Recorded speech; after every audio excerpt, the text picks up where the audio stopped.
The only time where best practices are guaranteed to work is in the past, because it would not be a best practice if it didn't work back in the time. People saw it worked, and now we call it a best practice. We don't know if it's going to work in the future, if it worked today. We only know that it worked in the past, and that's wrong to assume that it always will. Most hosts never achieve the results they hoped for. They're falling short on listenership and monetization, meaning their message isn't being heard and their show ends up costing them money. This podcast was created to help you grow your listenership and make money while you're at it. Get ready to take notes. Here's your host, Adam Adams. Hey, podcast church host Adam Adams, and we are joined today with Slobodan Manić, and he goes by Sani. He's got a podcast called No Hacks. He believes that we shouldn't be hacking things. We should do it the right way. So we're going to talk a little bit about that, and we're going to welcome him to the show because Slobodan, or I'll call you Sani. Sani, you've done like close to 200 episodes on this podcast, No Hacks. Yeah, is that right? It's been 4 years, and thank you for that wonderful intro. It's been 4 years and 193 at the time of this recording, I believe, episodes. It's a lot of work, and not as much as you have, clearly, but I'm getting the numbers up. It's a lot of work, and it's becoming more and more enjoyable the longer I do it, if I'm being honest, because, once you figure out how you like to take the guest to the episode, and then like what kind of guests you like, what kind of topics you like talking about, it's a really a pleasant experience for me every time I record with a guest, every time I publish. So I'm loving it more than 4 years ago. Okay, so if it's becoming more and more enjoyable, I got a question for you. I want to go all the way back 4 years ago. Did you hate it, or is it already enjoyable and it just gets better and better? That's the next thing. Let's go 12 years back instead of 4, because there's a longer story here. I bought my first mic in 2014, thinking I want to have a podcast. I want to start a podcast. I started my podcast in 2021. So, no, it wasn't enjoyable. That was like 7 years. Am I doing the math? That was right? 7. That was 7 years of wanting, it's embarrassing. desiring. Yeah, even trying to record an episode, it just didn't, because I was afraid. I'm not the one who's going to be able to do this well. Why would anyone listen? All that, like all of the doubts that most people, this is from my experience talking to other people starting their podcast, everyone seems to go through that. Unless you are Meghan Markle, everyone goes through that. I should not have a podcast. And most people are wrong. So I had my 7-year should I, shouldn't I? And then, what happened in 2020? Brains got affected. People started thinking and acting differently. And in February 2021, I finally said, hey, come on. If I don't do it now, when am I going to do it? So I'm glad I did. Okay. You were able to get it pretty quick then when you decided to do that? Yeah, because like I said, most podcasts started, I think 2020 or 21 was the year with the most podcasts started or something like that. The chart is unreal. So I just thought, and I might be wrong, I think we went from 300,000 to 1.2 million podcasts in 2020. Which is insane. And then I think, but I'm not sure, that in 2021, we went from 1.2 million to like 3 million. Right. Yes. But then it went down, right? Yeah. And then it went up to 5 million. And then, I think there's still like 5 million shows findable. But you mean active? No, I mean new. I was talking about new shows started doing that year, which is all, it's the same numbers basically. But yeah, I just thought that now is the time. Like if I've been wanting to do this for 7 years, now where people are dying, like the world is going to hell, whatever's happening. If I don't do it now, I might just as well go in front of a mirror and tell myself you're never going to have a podcast, and that is okay. But I wasn't ready for that conversation with myself, so I just started a podcast. Okay. When you launched that podcast, was it this original? Is it No Hacks? That's the one and only podcast you've launched. That is the one. It was called No Hacks Marketing because it was about digital marketing, like in a broad sense. I just decided to, and then it was No Hacks Show for a while, but I decided to lose everything because No Hacks is just punchier. It's shorter. It's nicer. I like it too. And, I neglected to let our listener know today what we're probably going to be talking most about, and that is workflows and automation. So if you've got a podcast, if you're podcasting right now, or if you're going to launch one, then workflows and automation are things that are going to make your podcasting journey easier. You're going to not feel as stressed if you can get these things taken care of. So Sani is going to support us on knowing some of the things that he's done on his show over the last 200-ish episodes that he's done over the last 4-ish years. It's actually past 4 years now, isn't it? It is 4 years and 1 month now. Yes, yes. So it's been a while. It definitely feels. I mean, I started in Sweden. I'm doing it in Portugal now for the last few years. So like it survived my move to a new country and all that stuff. And I kept doing the podcast as we moved. But yeah, I think workflows and automations might get a negative kind of sentiment from people because you're not trying to automate everything so you can lay down and not be creative and don't do anything. But there's so much about creating a podcast episode unless you have an agency doing it for you. If you're doing it yourself, there's so much there where you don't have the time, you don't have the desire. Like, who's going to write LinkedIn posts, Twitter posts, and all that stuff? You're done recording, and now you need to write. So this podcast can go live, like writing show notes, all that stuff. Of course, your input is needed, but there's so many collateral pieces of content that are getting created, that need to be created. And why not automate all of that? Also, preparing for an episode, preparing an outline for an episode, that can easily be automated. Researching a guest can be automated. I'm not saying let AI do everything and let AI generate a podcast. That's blasphemy. I think that's horrible. But I'm saying let AI help you in a smart way, help you save some time. Because if let's say I need to have a discussion about Godfather 1, for example, tomorrow with someone. I record an episode about that movie. I'll watch it again for the 50th time, but then I'll have AI tell me about what happens in Godfather 2 and Godfather 3 and some other movies that are related to Godfather and all that stuff. There's a lot of supporting information that you don't have the time to go through all of the research, but AI can help you, and workflows with AI can help you there. Here's where I think would be pretty valuable for somebody else who's podcasting and listening in today.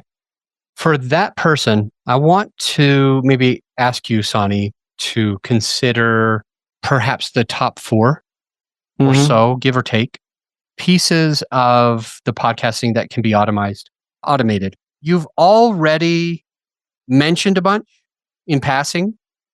I want you to just, in your head, narrow them down to like the top things that take us so much time and make our workflow difficult, make our lack of automation hold us back. Yep. And maybe we could pick out those things like this is, and share it in this way. This is what it looks like if you don't use automation. This is what it looks like with automation. And then we can I love that. I love that side-by-side thing. But I'll start by saying that when you're thinking about what to automate, just list down what your process is, what you want your perfect episode flow to be like, from reaching out to the guest to publishing, promoting. There are a lot of items on that list. And then when you know exactly what you want to do, you look at which ones can be automated. So the advice I'm going to give is not going to be perfect for everyone, but it's going to probably apply to most people. Let's say you have an interview podcast. This is how I started my workflow obsession. I had a lot of interviews in a short time on my podcast, and I had to research the guests. It's a new person, and I don't know that person. I know their LinkedIn, but I had to research them. So what I did, I set up a very simple, not even a website, it's a script that ran locally, that I feed that script previous episodes where my guests were. It transcribes them, analyzes them, and tells me what they like talking about, what kind of questions they were asked.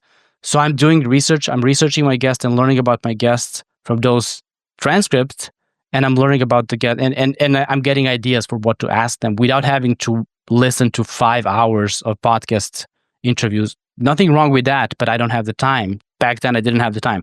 So that would be one. You can automate a lot of the research. You can use AI in a smart way to help you with the research, to save you time significantly. And if we're being fair, this research was not getting done if it's not automated. Like, you'll look at their LinkedIn profile, their website, take some notes, and that's it. But you can actually analyze 5 hours of their previous interviews and understand your guests much better. So that would be my number one for sure, because nothing gets me happy than when I ask a guest something and they say, "How did you know that? Like, did you really listen to that podcast from 17 months ago?" I say, well, kind of my assistant did, not me personally, but that magic moment when you have a guest who realizes that you actually did your research on them better than all those previous podcasts, I think that's a very magical moment for a host. Yeah. So this is what I wanted to replicate, and you can do that with automations and with AI specifically. That'll be one. For sure. Number two would be you can have a template. This is a very simple automation. If you have when you're preparing your interviews, I like to have an outline, not a full script, but but an outline basically for every interview I do. And I have the sections that I do every time. I have let's say there's a deep dive section, there's a rapid fire section, there's a big picture section, all that stuff. I like to have my outlines following that template every single time, because then I know what the interview is going to be like. I don't like to just wing it from the first to the last minute of the interview. I also like my guests to be prepared, and I tell them before we record, I tell them, hey, this is what it's going to be like. We'll start with the big picture about your profession, about how you got there. Then we take a deep dive into the main topic. We take some rapid fire, and then we close with some applicable advice that everyone who's listening can apply to their life or work today or tomorrow. Let me interrupt you because I have on my list, I've got 2 different 1s and 2s. And so I need to verify something. So I got here, I was going to ask you, what are the top things we can do? And I did hear you say, first, you got to list the process out. You list it out, you get it, writing it how you want it to look, how you want it to go. And then second, you look at which things can be automated. So I had that, and then we started back over with numbers again. That's the part that confused me, and I want to make sure that the listener is with us. So we went back to a number 1 again, and it was number 1 thing that you can do to automate is automate your research of your guest. So I've got this as the new first thing. You said, if we're being fair, it wasn't being done when it wasn't automated. So for some people who don't have you called it your assistant. For some people that don't have their assistant going in and taking the other episodes and getting understanding what questions you can ask and things like that. Some people don't even do it. And then you went and said, number 2 is you outline the episode. You don't script you don't give it an exact script. You create the sections that you do every time using the template. So let me back up for a second. The first thing was list out the process that you want and how it goes in this. And then step 2 there is look at the things that can be automated. Now that you're able to do it, the first thing is the research. The second thing is having an outline. And I interrupted you. I want you to stay here, but I want to make sure that the listener's with us too. Right. Yeah, because I think having an outline and having not exactly the same outline template every time, but similar, guests can know what to expect. You can prepare the guest. I usually send the outline to my guests 5 days before the recording at least. So and this is from my conversion rate optimization career, where the main thing you want to do to help the user buy is to make sure there are no surprises. You want them to know exactly what's going to happen when they click a certain button, when they go to a certain page, when they add an item to cart, when they buy, after they buy, all that stuff. So this is kind of flashbacks from that career, I guess. But I like to feel like the guest knows what's happening, and the audience as well knows what's going to happen.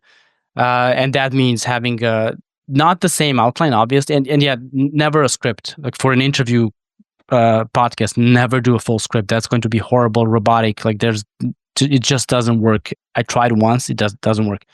But having a template and having an outline, this is something where you can automate, and you can start with a template. Start with a document that's a template and fill it in yourself. You don't even have to set up some kind of automation or like AI workflow or whatever, but just start with the same outline every time. And then it's going to get easier. You'll get faster. It's going to get progressively easier as you go, basically. So those will be the first 2, but I'll go back to what I said. You need to know what your ideal process is. And when you do that and do it once or twice, you will know exactly what can be automated and what are the parts that you want to be automated because you hate doing them yourself. Yeah. So when you go back to that first thing, listing out the process, it sounds like I'm a podcaster and I need to start by considering, how do I want this to look? Like, what would I like to say? What would I like to do? Right. What things are important to my perfect listener? So I get that stuff and I try to figure out as detailed as I can. Yep. And then I go and look at that and I say, kind of like, it's almost like a two-part question. Correct me if I'm wrong, Sani. It's like almost a two-part question, it sounds like. Which of these things take a crap ton of time, and which of these things, like for example, the research on the guest. Yep. And which of these things do I effing hate? I don't want to do that anymore. And so then, or let me just flip that. Maybe you do want, but it's taking way too much time and you can't. You just can't. Yeah. So the first thing was taking too much time. And the second thing was, I don't really like it. I don't really like to do it. Fair. Okay. And so then you go and find out how you can automate some of this. Mm-hmm. And one option that we're hearing from you is using artificial intelligence like ChatGPT or something. Yep. What other ways are there for the listener, depending on their podcast, to have a better workflow or automation, even when, for example, ChatGPT doesn't help? I think it will in most cases, but let's say you don't want to use an LLM, you don't want to use an AI.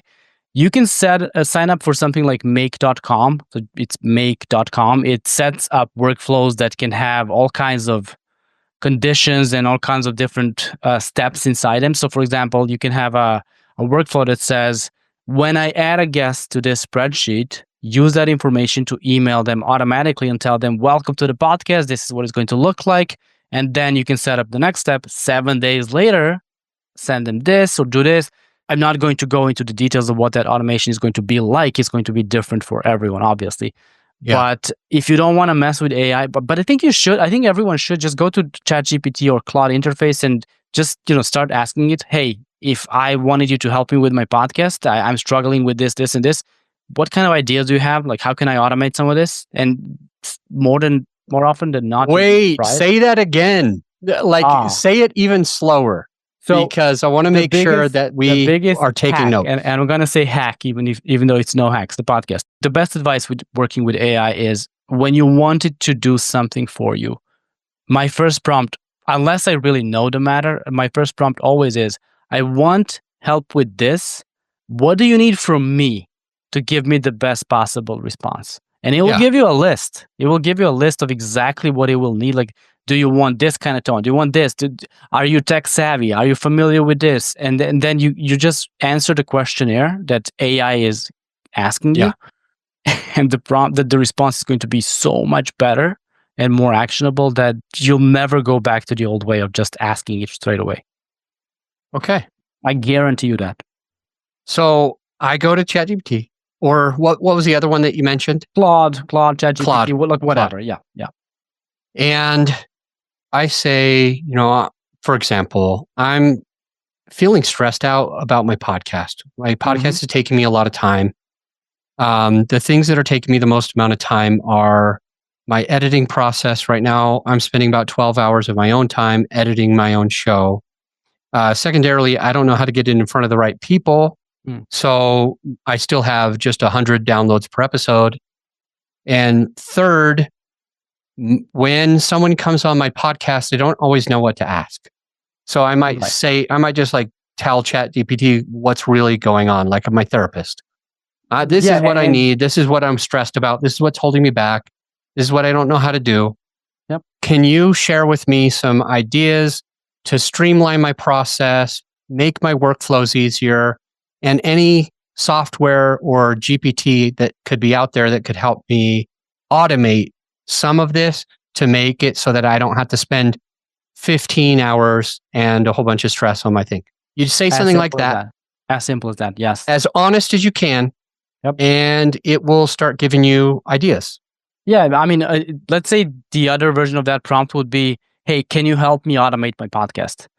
Yeah. It knows nothing about you. It knows nothing about your podcast. But if you say, hey, I've been podcasting for this many years. I have this many episodes. I'm comfortable with this part of the process. I'm not comfortable with this and that.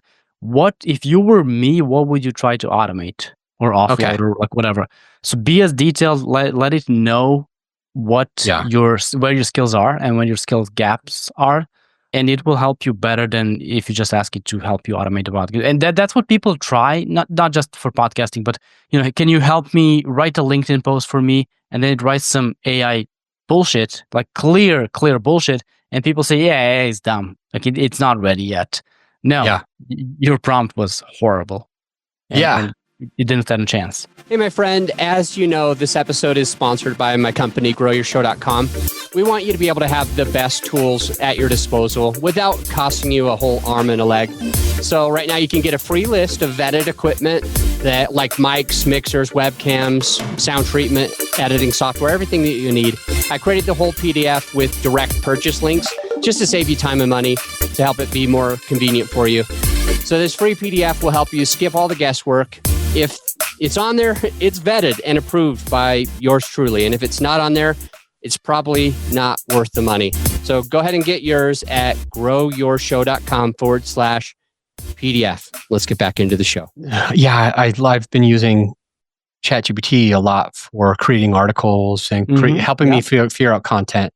So when I use it for like video content that could help me build my business and or get more listeners for my podcast, however you want to use this AI, I'll reach out to ChatGPT or whichever one. There's a lot of them, yeah. And I'll say something like, "Hey, I need to create some content. This is the person that I want to help. This is what they go through. This is what holds them back. Yep. This is how old they are. This is how many kids they have. And this is me. This is how I am. This is how long I've been doing this. This is the name of my company or my podcast. This is how I want to differentiate myself. I feel like so if I'm a fitness coach, for example, right. I feel like there's fitness coaches out there that are just 20 years old and they're trying to tell everybody that it's easy to be in shape, but for them, it's easy because they're 20. Yeah. And then I've got the other guy who's 45 years old and he's taking testosterone and steroids. And I don't feel like either of them are really offering the right thing to the right person. I want to work with somebody who has kids, who has a business, who's busy. And I don't want them to be hooked on performance enhancing drugs. And I don't want them to not be able to resonate with me because I'm just like a 20-year-old, obviously healthy person, because everybody looks good when they're 20. I want them to understand that I'm also in my 40s, that I also have kids, that I also travel all the time, that I have a podcast, that I have a couple businesses that I'm running, and that it still is possible. How can I reach out to this person? I want 15 topic ideas with a short hook, story, and offer where I could create videos, vertical videos from the park or walking around my house or at the gym, where it would only take me 15 seconds to an absolute max of 90 seconds. Can you give me some 15 ideas that would help me and my niche for that person? I think without a doubt, that's exactly what the process should be. Like because AI is just predicting what the next LLMs are predicting what the next character in the response should be. That's the way they work. If you don't give it much to work with, it's just gonna give you some averages, something that doesn't really work great for anyone. But if you go as specific as you just did it, which was perfect, it's a lot better. I'll give you one more example of something that I've been using. I'm even automating this. I want to release a product that does this. I'm working on it.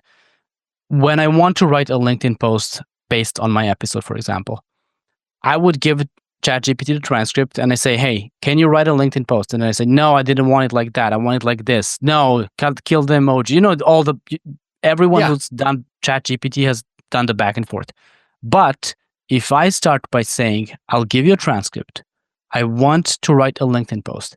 I want the LinkedIn post to be like this other LinkedIn post. Can you help me write the prompt that I can use on you for that, to make that up, to give you like the best possible prompt for the best? It works so well. And when you do it like that and you get that detailed prompt that says, because there's knowledge online about what a good LinkedIn post is. It needs to have a hook. It needs to have a call to action. It needs to have all that. And when you're writing it yourself, you forget about those details. But then, when I get the output from ChatGPT, your prompt should be, I'm giving you a transcript. I want a LinkedIn post. I want a strong hook in the first paragraph. I want key takeaways, whatever it is. It's significantly better. So let AI help you, because no one understands. Well, people who work for those companies understand what this AI does, but us users, we have no idea what's that. It's a black box. Yeah. So let the black box help you use the black box, basically, and it gets much easier. So much. I like easier. that. I do most of my research now with ChatGPT instead of like Googling things, for example. Yeah. It used to be that if you Googled something, it would just give you a whole bunch of different websites, and it would be just the ones that had the best SEO rankings. Google's changed. Google's like using AI now, so it's a little smarter, but I still just prefer ChatGPT. A lot of people do. I mean, Google is still king of search. Like it's nowhere near being dethroned or anything like that, even with more and more people using ChatGPT. But Google's AI overviews, as they call them, are not really great, if we're being honest. Like ChatGPT and all, Perplexity and all those other AI tools are significantly better at it. So a few months ago, as we record, there was a big tax thing going on with business owners and filing correctly. And it kept changing and nobody really knew what was up with it. And if you Googled it, you would get old information. Right. So you can just go, I mean, I went to ChatGPT and I was like, hey, I want to know what's the latest on this as of today, whatever you put the date in, April 10th of 2026, whatever, as of today, whatever that date is. And then you ask it, and it gives you tons of information, and it gives it to you in a way that somebody like me can't understand. So then I say, hey, I need this in layman's terms. I need this short and concise. I need just the meat of it. Can you retell me all of that crazy stuff that you told me, but just tell it to me because like I'm dumb, like I'm a kid. It's like, yeah, no problem. And then it simplifies it. And then now I'm like, okay. Now, hey, if we wanted to, I've got a friend who's asked me about this part of that. How could I respond? How could I share with them what I learned from you? And then it just like publish it. It gives me something, and I'm like, okay, can you put this in my words? How I sound? Because that's what, for summarization, rewriting content in your own tone of voice, all that stuff. They're amazing. Like the problem with that story about taxes is if its source is not correct, it's just going to lie to you in a different way. It's going to give you wrong information served differently. Cold, hot, whatever. But using it for that. And another thing, going back to that, writing a LinkedIn post and content based on, this is something that I've been obsessing over the last few weeks. Repurposing a podcast episode into dozens of pieces of content automatically. The best thing about it is that when you have a podcast, there's tone of voice. Like, it can know exactly what your tone of voice is. You don't have to say, I want you to sound friendly. You just say, I want you to sound like me right there in this file I'm giving you. And I want you to write a Twitter thread. I want you to write a blog post or whatever. So maintaining that tone of voice, that's another automation or workflow thing, is so easy with any LLM, ChatGPT being, of course, the most popular one. Good stuff. Okay, let's keep on this. Workflows, automation. We've mentioned a few things. We've even repeated them to the listener a couple of times. Make.com came up as another way to automate things without using AI normally, like we're talking. What else is out there that could help our listener today be better with their workflow and automation from what you know about workflow and automation? I think whatever is easy for you to use, I'm speaking to the audience now, whatever is easy for you to use, just start with that. Don't overcomplicate it. So I beyond make.com, which is a visual interface where you literally add notes. Like, this note is my email. When it gets an email that says this, I want you to do something else. You connect things. You can even plug in OpenAI, so ChatGPT, to make decisions in that workflow and do different things based on what happened. Basically building an AI agent without coding or doing anything else. So I would not overcomplicate by saying do this, and that. Just try things and see what works and what makes your life easier. Because as a podcaster, you're not a software engineer, most likely. You're not an AI person. You're nothing like that. Just, use tools that make your life easier, and don't use something that you have to learn and spend time on and things like that. And here's a little takeaway that I got from you too. When somebody asks you, oh, you listened to my whole episode, or whatever the thing is, oh, you read my whole book, you don't have to lie and say yes. You could just say, no, my assistant was the one who checked it out, and these are the notes. I just got the notes from my assistant. Yep. I mean, awesome. Do you want how I got that idea? How to want to do that with my guests? Do you watch the show called Hot Ones on YouTube? Like, everyone's heard of it, basically, the hot wings thing. It's celebrity guests that eat hot wings. You've seen clips, I'm sure. Yes. So okay.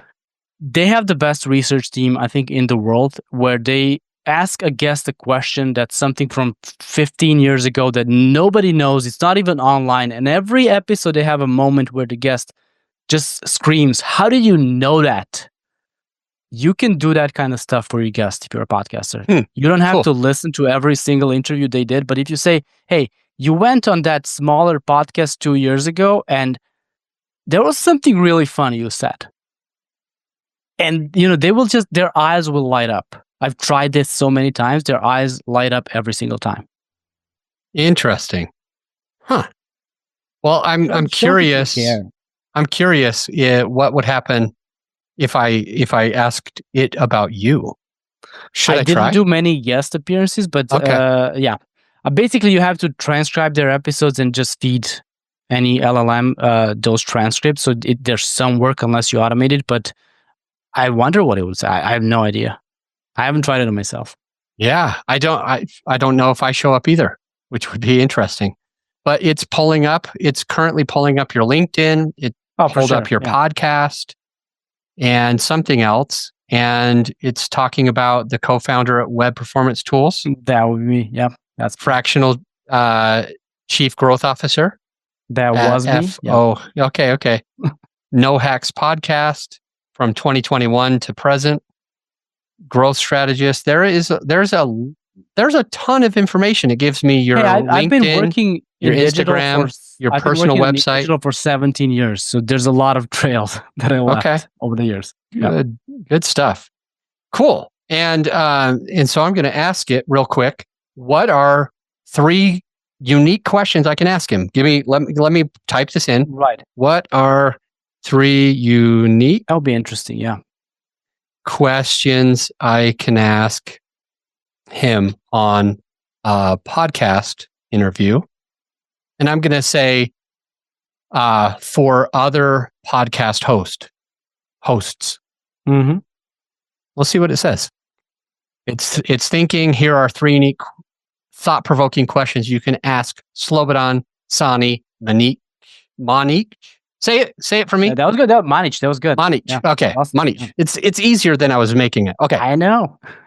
You've optimized websites and podcasts alike. What are some conversion principles that podcast hosts overlook when it comes to their show's website and landing page?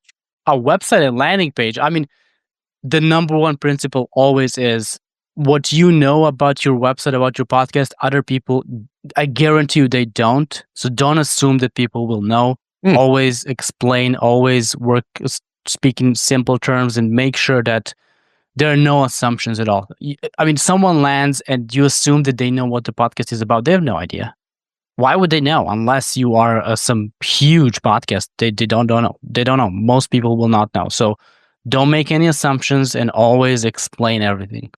Okay. Question number 2. From your experience, No Hacks and consulting with brands, what is one metric podcast hosts obsess over that doesn't move the needle? And what should they try instead or track instead?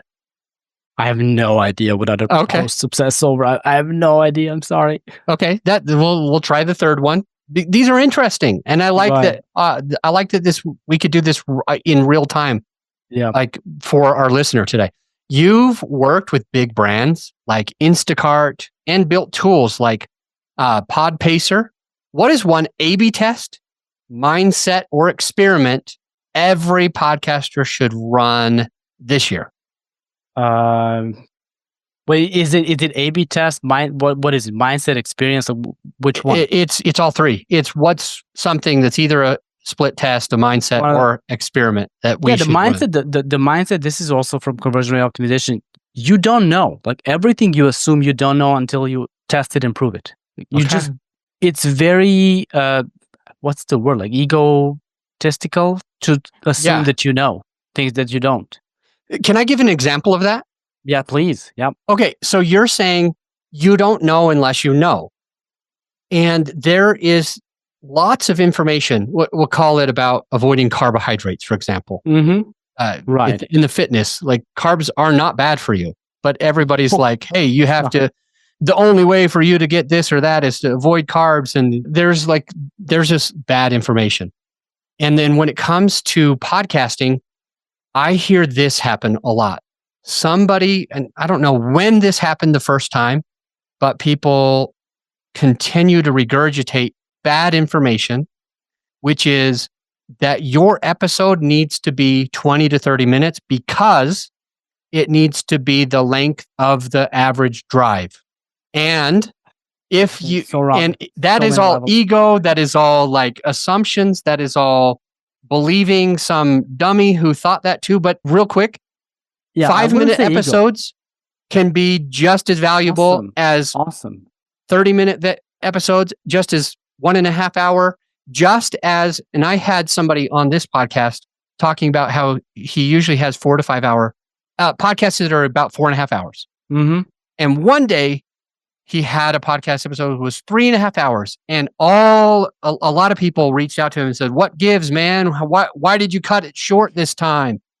And he's like, "Oh, I'm really sorry. It's because there is no right length for your freaking podcast." Oh, no. But everybody says it needs to be 20 to 30 minutes. I wouldn't say that's ego. That's just assuming that what someone told you is right. Also, that's a best practice. Like that's maybe not right, but you would call that a best practice. I had a quote on my podcast that was the best quote in 4 years on my podcast. A guest said, the only time where best practices are guaranteed to work is in the past, because it would not be a best practice if it didn't work back in the time. Like people saw it worked, and now we call it a best practice. We don't know if it's going to work in the future, if it works today. We only know that it worked in the past.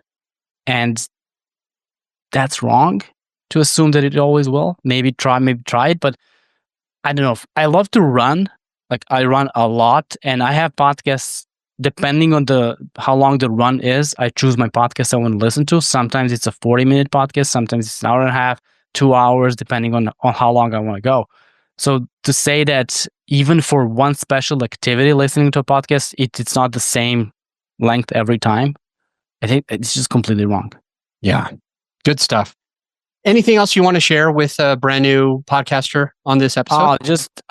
Test everything you're doing. Just don't make any assumptions and assume that it will be correct just because you feel like, test it. If it doesn't work, try something else or try it better or whatever else. Find my podcast, listen to my podcast. If you want to learn more about automation, you can go to Podpacer website as well to learn about that there. But yeah, that's all. I think don't overcomplicate things. That's the way I try to live. Awesome. Sani's information, his bio is down in the show notes. His website down in the show notes. So also the link to No Hacks, the podcast, 200-ish episodes already in. That link's down in the show notes. So if you want to connect with him on any social, just scroll down and you can connect with him there. And the next episode is going to be a valuable episode. If you've got time, I wouldn't even leave. I would stay right here, and I'll see you on the next episode. If you're glad that you checked out the podcast today, if you got some value out of this episode, some actionable takeaways, I invite you to do one of 3 things. A, you could do a written review on Apple. Let us know what you think. Just an honest written review. B, you could share the podcast with a friend of yours who needs it. Or C, at the very least, implement what you've learned to take your business and your podcast to the next level. And I'll see you on the next episode.